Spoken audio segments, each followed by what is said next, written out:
experience tales of horror, ghosts, and death. It is not recommended for the weak at heart.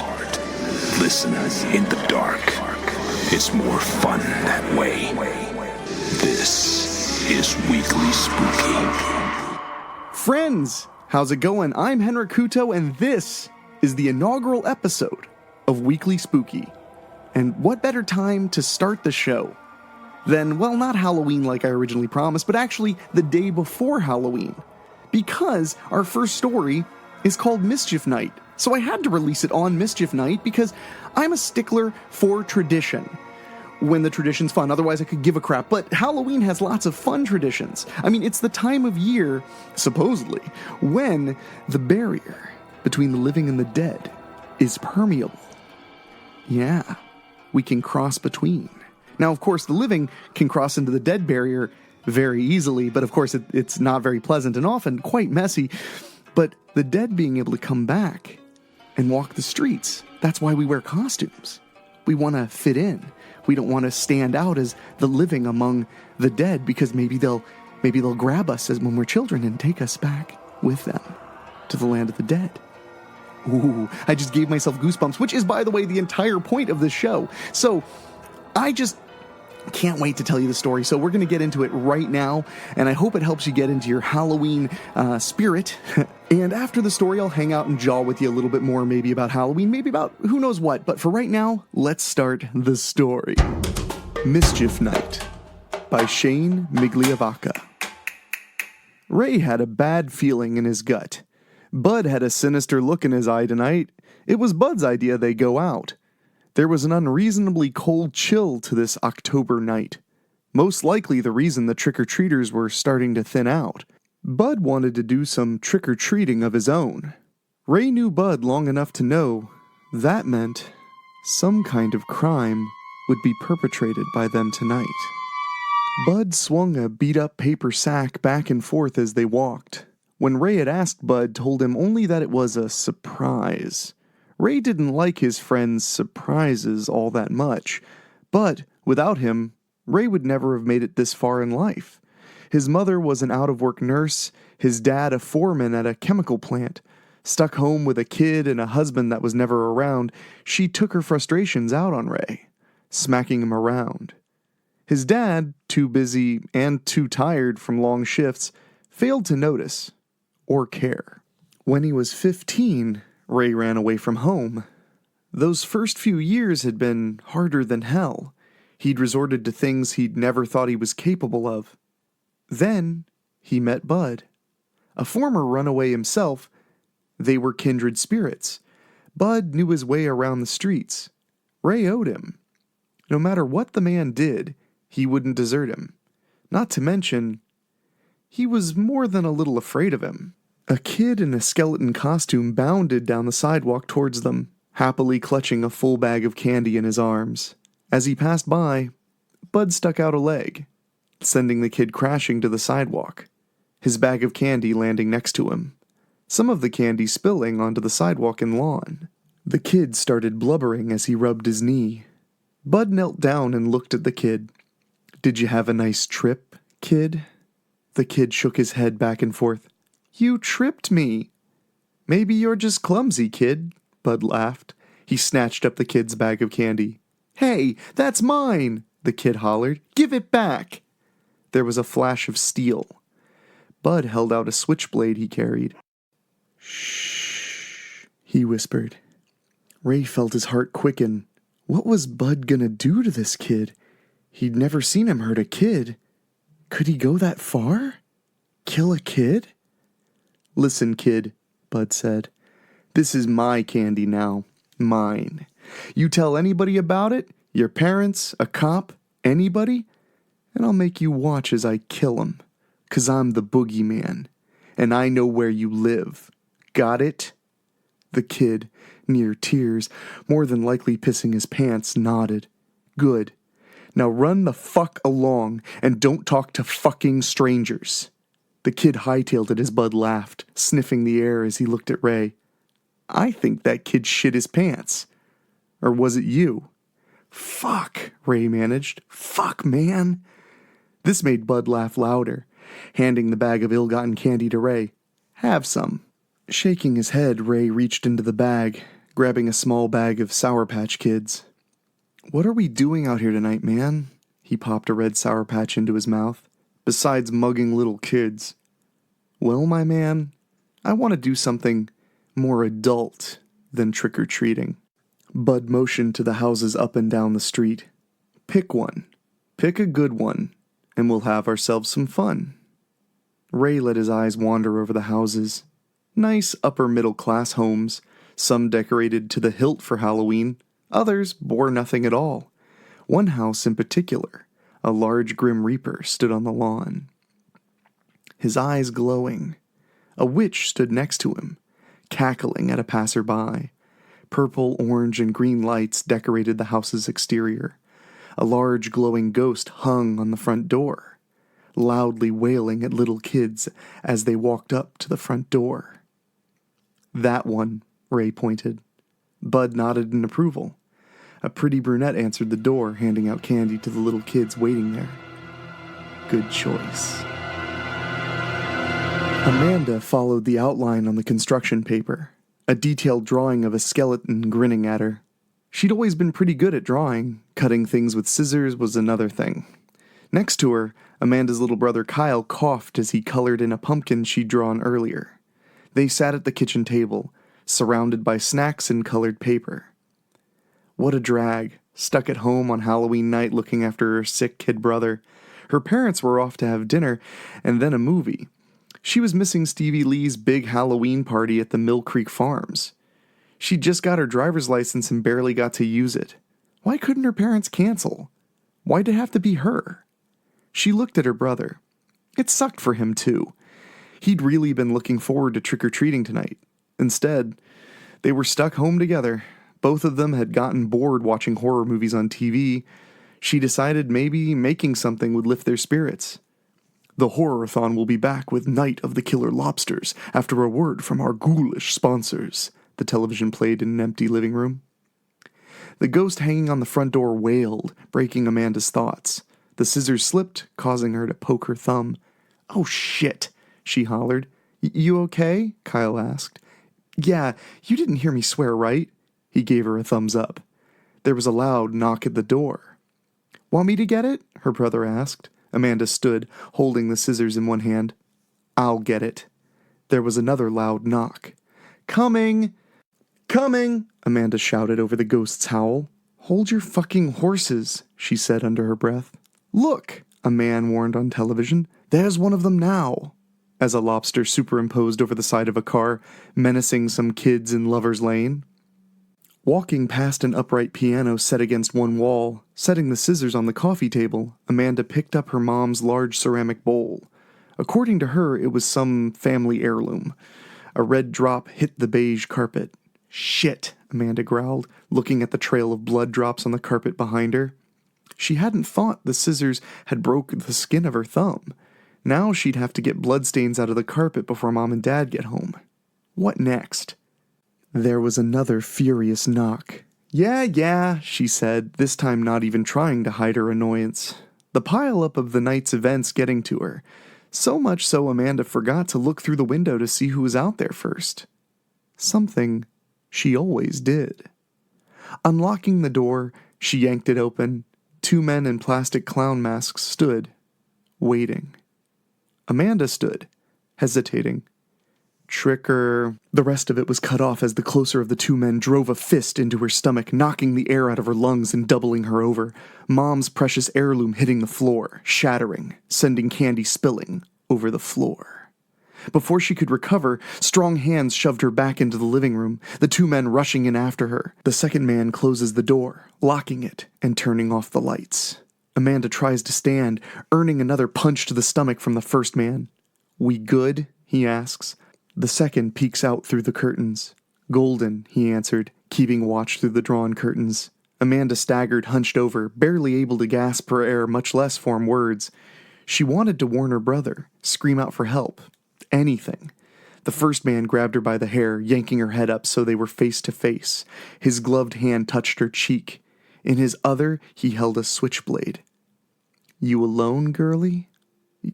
Yeah, she gasped. What's a looker like you doing all alone on Halloween night? I was grounded, she managed, tears burning her eyes. That's so. Wouldn't be lying, would you? Don't have a boyfriend stashed somewhere? Maybe a girlfriend? You know what they say, when the cat's away, the mice'll play. You playin', pretty mouse? Amanda coughed. No. Too bad, he lamented. Gonna behave? Yes, please, take whatever and go, she pleaded. The first man picked up the family portrait sitting on the mantel. God, she hoped Kyle had heard everything and run and hid. Or maybe he'd run out the kitchen door, heading to one of the neighbors for help. He was a smart kid, it was possible. Who says we want to take anything? He answered. Where's Junior here? He said, tapping on the picture. He went with my parents, trick-or-treating, Amanda answered. Did he now? Her watery eyes wandered the room. Not too far away sat the scissors on the coffee table. So far, all she'd seen was the guy's knife. No guns. If she could reach the scissors... The man chuckled loudly. She met his eyes. He'd seen her looking at the scissors. Amanda lunged, leaping towards the scissors. Don't think so, first man said, cutting her off with another punch. Amanda staggered and fell to her knees, the world fading in and out of blackness as the carpet came rushing up to meet her as she fell. Ray saw the girl go down in a flash, turning away from the window when he heard the commotion. She hit the carpeted floor and went limp. Bud knelt down, checking the girl. Out like a light, he stood, motioning Ray over. I'll stay here with the princess. I want you to check the place out. They gotta have something valuable stashed here. Mommy might have some jewelry, or Daddy might have some cash squirreled away. Check the bedrooms first. Okay, man. Then we can get out of here, Ray said. Her parents could be back any time. Go, find something good, Bud said. And if you see somebody, a boyfriend or the brat, he drew a finger across his throat. I'll entertain myself while I wait, he smiled. Ray nodded before leaving. God, he'd be happy when they were out of there. When he could take off the crummy mask, he was sweating like crazy. Besides the mask, Ray was scared. Bud was really on a rip tonight. He knew what Bud was going to do with the girl, and he wanted no part of it. The fear in his bones of what Bud might do to even him stopped Ray from helping the girl. Best he could do was find some shit so they could get the hell out of there. Heading upstairs, Ray searched as quick as he could. A bathroom, the boys' bedroom, then the girls'. Nothing. At least there was no boyfriend waiting up here. No little brother playing in his room either. That left the parents' bedroom. Fuck, he hoped there was something valuable there. He feared what Bud's reaction would be if he came back empty-handed. He dumped the dresser drawers. Clothes, a dildo, and some papers. Bills, mostly. Zip for anything worth a shit. Looked like the closet was it. Come on, fucks, he said to himself. You're killing me here. Opening the sliding closet door, lots of clothes, mostly the mother's. The shelf was crammed full of stuff, but there was one thing that stood out. A metal box. Bingo. He reached up, pulling it down. A box of pictures fell, spilling on the floor. Holding the heavy box in his arms, Ray saw something that made his heart stop. A little kid hiding in the corner of the closet, huddled behind some of the clothes. The kid's eyes widened when he met Ray's gaze. Ray put a finger to his lips. Not a word, kid, he whispered. He knelt, setting the box on the floor, staring at the kid. What the fuck was he gonna do? If he brought the kid downstairs, Bud would kill him for sure. Ray had a fairly good idea of what Bud was probably up to now with the girl. Even if Bud let the brat live, there was no reason to subject him to seeing that. Reaching into his back pocket, Ray pulled out his own knife, looking into the kid's terrified eyes. Ray recognized what he saw there. How many times he had looked up with those same eyes at his mom as she beat the piss out of him. No, he couldn't kill the kid. I want you to stay here, he whispered. Me and my buddy are going soon. Don't come out of here till somebody comes and gets you, okay? The kid nodded. Good, Ray said. He clapped a hand over the kid's mouth. One more thing. Don't worry. I ain't gonna hurt you. It'll just sting a little. Ray drew the blade out down the kid's cheek, opening up a small cut. The kid squirmed, wanting to holler in pain, Ray's hand suppressing the cry. Done. Ray dabbed some of the blood from the cut on his blade. He wasn't taking any chances. If Bud thought he'd killed the kid, that should keep him from wanting to look for the kid. Picking up one of the father's t-shirts from the floor, Ray wadded it up and handed it to the kid, telling him to press it to his cheek. Closing the closet again, Ray picked up the metal box, setting it on the bed. Using a solid metal ashtray, he smashed off the flimsy padlock. Inside the box, it was like Christmas morning had come early. Jewelry and a couple of envelopes of cash. Score. Picking up his prize, Ray headed downstairs. Amanda heard gentle music playing over the screams of terror coming from the television. She felt the softness of the rug against her back. Her body ached, and she wasn't sure why. Her eyes focused on the man playing the piano. Amanda saw the clown mask, and reality came crashing back. The last thing she remembered was trying to grab the scissors and then nothing. Save for scattershot images, the man over her, the sounds of fabric tearing. Oh God. She rolled over onto her belly. The other man came rushing in, excited and holding the metal box from her parents' closet. The first man opened it, letting out a jubilant hoot. She couldn't hear their words over the frenzy on the TV. Words or no words, Amanda knew what the blood on the other man's knife meant as he showed it to the first. Ray bounded down the stairs, eager to show Bud the loot. Somebody was playing music, a piano or something. In the living room, Bud sat at the small piano, playing without a care in the world. The girl lay on the carpet, her clothes shredded. He knew what Bud had in mind for the girl. He could have... No, best not to dwell on it. There was nothing he could have done. They were almost out of there anyway. He showed him the contents of the box, and then the knife. Good work, Bud said, looking at Ray's bloody knife. You're a man now. He motioned towards the girl.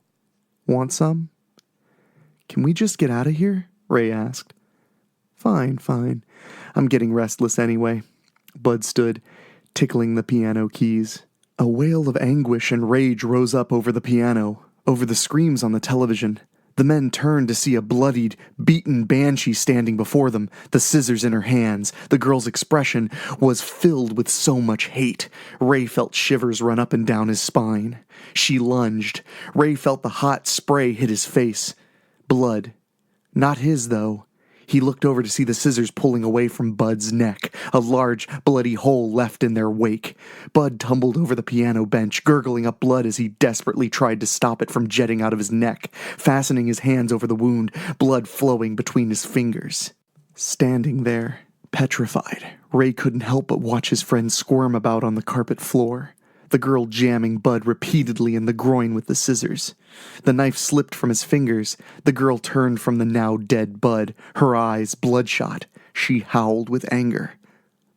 Please, Ray begged, his body finally responding. He ran towards the door, slipping on the spilled candy inches from his goal. He grabbed a large, jagged shard of the broken candy bowl, slicing his gloved hand, swinging at the crazed girl, cutting her arm. The pain didn't faze her as she plunged the scissors into Ray's right eye socket with a sickening crunch. Frenzied, Ray pushed her away, fumbling for the door lock.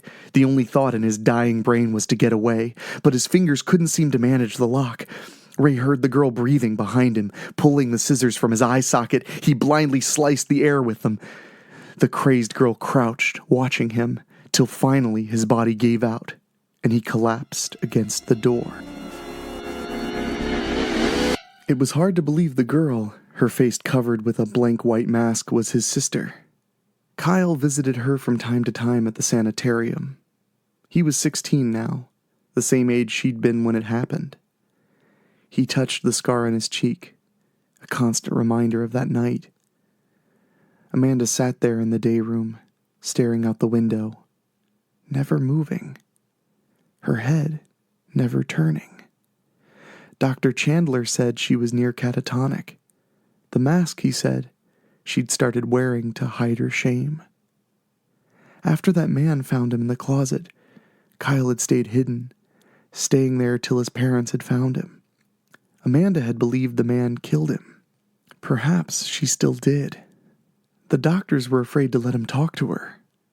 The first time had been a disaster. He blamed himself for what happened to her, even though his parents, the cops, and his shrink told him there was nothing he could have done. He'd only been a scared little boy. Sometimes he dreamed about her. Not of that night, no. He dreamed of her escaping here, finding her way over his bed, a pair of bloody scissors in her hand. He watched her for a while. She was so unnaturally patient, gazing out that window, staring into the distance, waiting.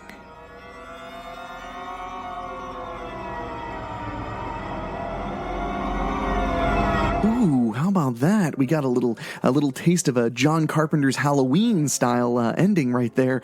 That's the kind of terror that gives me chills because it's believable. When ordinary people are put in extraordinary situations, sometimes they rise to the test, and sometimes they never come back. So I hope you guys have enjoyed the first story on Weekly Spooky, and if you're curious about the author, please check out the show notes, and you can find out some more. Every week, we bring you a short, scary story, whether it's something we've generated ourselves or something we've been contributed. So if you have a scary story you want to share with us to maybe be read on Weekly Spooky, you can email us at weeklyspooky@gmail.com. And I would be happy to take a look at the story and tell you what I think. We prefer stories around 2,000 to 5,000 words in that range. So I hope you guys enjoyed that. I thought that was a really cool, creepy story. I love narrating scary stories. It's something I have been passionate about for a while, but I decided, you know what, I'm going to lean into it via podcast. So I hope it gave you some chills. I hope it gave you some thrills, and I hope you'll tune in next week. If you're listening to this on YouTube, please like and subscribe. If you're listening to this on a podcast app, give us a rating. It really helps people find us. This is the first official episode, but I guarantee you I will be coming at you every week with something really, really spooky. Now, as for myself, Henrique Couto, I am mostly known as a filmmaker, mostly in the horror genre, with films such as Babysitter Massacre, or Ouija Room, which is about to come out, or Devil's Trail. You can find a lot of those films if you just Google a little bit. But I love all things spooky, and that's what's kind of brought me here to chat with you. So at the end of every episode, I'll hang out like this and tell you a little bit about what's going on. But right now, what's really going on is please subscribe and share and get scared. That's really what it comes down to, my friends. I just want as many people to listen to this as possible. If you love this show and you really want to support it, we do have a Patreon. Now, the Patreon is for all of the many non-feature film endeavors I do. I do a television show called Popcorn Fodder where I show weird, bizarre movies and talk about them. Yeah, I know, right? Apparently, I just want to talk. I also do photography and Weekly Spooky. So if you want to go to if you want to check us out, go to weeklyspooky.com, and you can find a link to the Patreon right there. We also have merchandise, t-shirts, hats, cool things like that. Wow, that rhymed, and that wasn't even on purpose. That is how you know I'm a professional. A professional. I like how I stumbled over the word professional. That's beautiful work. Beautiful work. But anyway, I'm going to take off, but I want to mention Weekly Spooky is produced by Dan Wilder, and the music is by the lovely and talented Ray Mattis. He is a boss music-making machine. I'm Henrique Couto, and I will talk at you later.